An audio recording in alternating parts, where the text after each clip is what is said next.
A short while later, while still on Air Force One, Hicks learned that Priebus knew about the emails, which further convinced her that additional information about the June 9th meeting would leak, and the White House should be proactive and get in front of the story. Hicks recalled again going to the president to urge him that they should be fully transparent about the June 9 meeting, but again he said no, telling Hicks, "You've given a statement, we're done." Later on the flight home, Hicks went to the president's cabin where the president was on the phone with one of his personal attorneys. At one point, the president handed the phone to Hicks, and the attorney told Hicks that he had been working with Circa News on a separate story and that she should not talk to the New York Times. 4. The media reports on the June 9, 2016 meeting. Before the president's flight home from the G20 landed, the New York Times published its story about the June 9, 2016 meeting. In addition to the statement from Trump Jr., the Times story also quoted a statement from Corallo on behalf of the president's legal team, suggesting that the meeting might have been a setup by individuals working with the firm that produced the Steele reporting. Corallo also worked with Circa News on a story published an hour later that questioned whether Democratic operatives had arranged the June 9 meeting to create an appearance of improper connections between Russia and Trump family members. Hicks was upset about Corallo's public statement and called him that evening to say the president had not approved the statement. The next day, July 9, 2017, Hicks and the president called Corallo together, and the president criticized Corallo for the statement he had released. Corallo told the president the statement had been authorized and further observed that Trump Jr.'s statement was inaccurate and that a document existed that would contradict it. Corallo said that he purposely used the term document to refer to the emails setting up the June 9 meeting because he did not know what the president knew about the emails. Corallo recalled that when he referred to the document on the call with the president, Hicks responded only that a few people had access to it and said, quote, "It will never get out," close quote. Corallo took contemporaneous notes of the call that say, quote, "Also mention existence of doc. Hope says only a few people have it. It will never get out," close quote. Hicks later told investigators that she had no memory of making that comment and had always believed the emails would eventually be leaked. But she might have been channeling the president on the phone call because it was clear to her throughout her conversations with the president that he did not think the emails would leak. On July 11, 2017, Trump Jr. posted redacted images of the emails setting up the June 9 meeting on Twitter. The New York Times reported that he did so after being told that the Times was about to publish the content of the emails. That was a quote. Later that day, the media reported that the president had been personally involved in preparing Trump Jr.'s initial statement to the New York Times that had claimed the meeting, quote, primarily, close quote, concerned, quote, a program about the adoption of Russian children, close quote. Over the next several days, the president's personal counsel repeatedly and inaccurately denied that the president played any role in drafting Trump Jr.'s statement. After consulting with the president on the issue, White House Press Secretary Sarah Sanders told the media that the president, quote, certainly didn't dictate, unquote, the statement, but that, quote, he weighed in, offered suggestions, like any father would do, close quote. Several months later, the president's personal counsel stated in a private communication to the special counsel's office that, quote, the president dictated a short but accurate response to the New York Times article on behalf of his son, Donald Trump Jr., close quote. The president later told the press that it was, quote, irrelevant, close quote, whether he dictated the statement, and said, quote, it's a statement to the New York Times, ... That's not a statement to a high tribunal of judges, close quote. On July 12, 2017, the special counsel's office, redacted, grand jury, Trump Jr., grand jury, related to the June 9 meeting and those who attended the June 9 meeting. On July 19, 2017, the president had his follow-up meeting with Lewandowski and then met with reporters for the New York Times. In addition to criticizing Sessions in his Times interview, the president addressed the June 9, 2016 meeting and said he, quote, didn't know anything about the meeting, close quote, at the time. The president added, quote, as I've said, most other people, you know, when they call up and say, by the way, we have information on your opponent, I think most politicians, I was just with a lot of people and they said, ... Who wouldn't have taken a meeting like that? Close quote. Analysis. In analyzing the president's actions regarding the disclosure of information about the June 9 meeting, the following evidence is relevant to the elements of obstruction of justice. A. Obstructive act.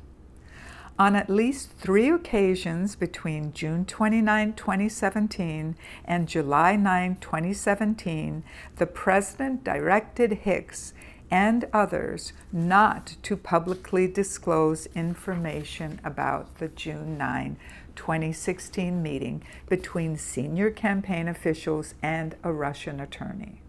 On June 29, Hicks warned the president that the emails setting up the June 9 meeting were, quote, really bad, close quote, and the story would be, quote, massive, close quote, when it broke. But the president told her and Kushner to, quote, leave it alone, close quote. Early on July 8, after Hicks told the president the New York Times was working on a story about the June 9 meeting, the president directed her not to comment, even though Hicks said that the president usually considered not responding to the press to be the ultimate sin. Later that day, the president rejected Trump Jr.'s draft statement that would have acknowledged that the meeting was with, quote, an individual who I was told might have information helpful to the campaign, close quote. The president then dictated a statement to Hicks that said the meeting was about Russian adoption, parentheses, which the president had twice been told was discussed at the meeting, close parentheses. The statement dictated by the president did not mention the offer of derogatory information about Clinton. Each of these efforts by the president involved his communication team and was directed at the press. They would amount to obstructive acts only if the president, by taking these actions, sought to withhold information from or mislead congressional investigators or the special counsel. On May 17, 2017, the president's campaign received a document request from SSCI that clearly covered the June 9 meeting and underlying emails, and those documents also plainly would have been relevant to the special counsel's investigation. But the evidence does not establish that the president took steps to prevent the emails or other information about the June 9 meeting from being provided to Congress or the special counsel. The series of discussions in which the president sought to limit access to the emails and prevent their public release occurred in the context of developing a press strategy. The only evidence we have of the president discussing the production of documents to Congress or the special counsel is the conversation on June 29, 2017, which Hicks recalled the president acknowledging that Kushner's attorney should provide emails related to the June 9 meeting to whomever he needed to give them to. We do not have evidence of what the president discussed with his own lawyers at that time. B. Nexus to an official proceeding. As described above, by the time of the president's attempts to prevent the public release of the emails regarding the June 9 meeting, the existence of a grand jury investigation supervised by the special counsel was public knowledge. And the president had been told that emails were responsive to congressional inquiries. To satisfy the nexus requirement, however, it would be necessary to show that preventing the release of the emails to the public would have the natural and probable effect of impeding the grand jury proceeding or congressional inquiries.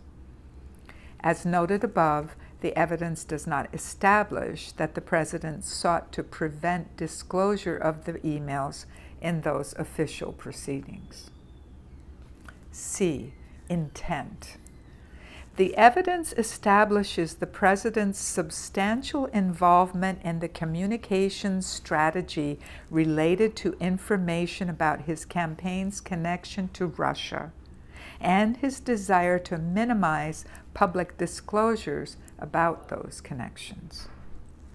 The president became aware of the emails no later than June 29, 2017, when he discussed them with Hicks and Kushner, and he could have been aware of them as early as June 2, 2017, when lawyers for the Trump Organization began interviewing witnesses who participated in the June 9 meeting. The president thereafter repeatedly rejected the advice of Hicks and other staffers to publicly release information about the June 9 meeting.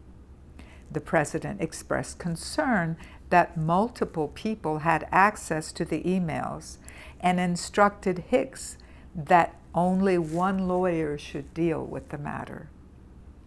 And the president dictated a statement to be released by Trump Jr. in response to the first press accounts of the June 9 meeting that said the meeting was about adoption. But as described above, the evidence does not establish that the president intended to prevent the special counsel's office or Congress from obtaining the emails setting up the June 9 meeting or other information about that meeting.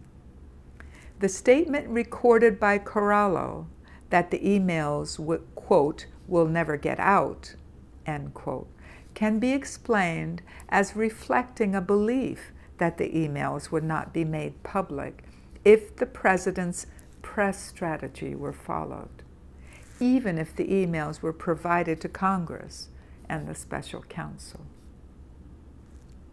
H. The president's further efforts to have the Attorney General take over the investigation. Overview. From summer 2017 through 2018, the president attempted to have Attorney General Sessions reverse his recusal, take control of the special counsel's investigation, and order an investigation of Hillary Clinton. Evidence. 1. The president again seeks to have Sessions reverse his recusal. After returning Sessions' resignation letter at the end of May 2017, but before the president's July 2017 New York Times interview, in which he publicly criticized Sessions for recusing from the Russia investigation, the president took additional steps to have Sessions reverse his recusal. In particular, at some point after May 17, 2017, appointment of the special counsel, Sessions recalled. The president called him at home and asked if Sessions would unrecuse himself. According to Sessions, the president asked him to reverse his recusal so that Sessions could direct the Department of Justice, to investigate and prosecute Hillary Clinton. And the, quote, gist of the conversation was that the president wanted Sessions to unrecuse from, quote, all of it, end quote, including the special counsel's Russia investigation. Sessions listened, but did not respond, and he did not reverse his recusal or order an investigation of Hillary Clinton.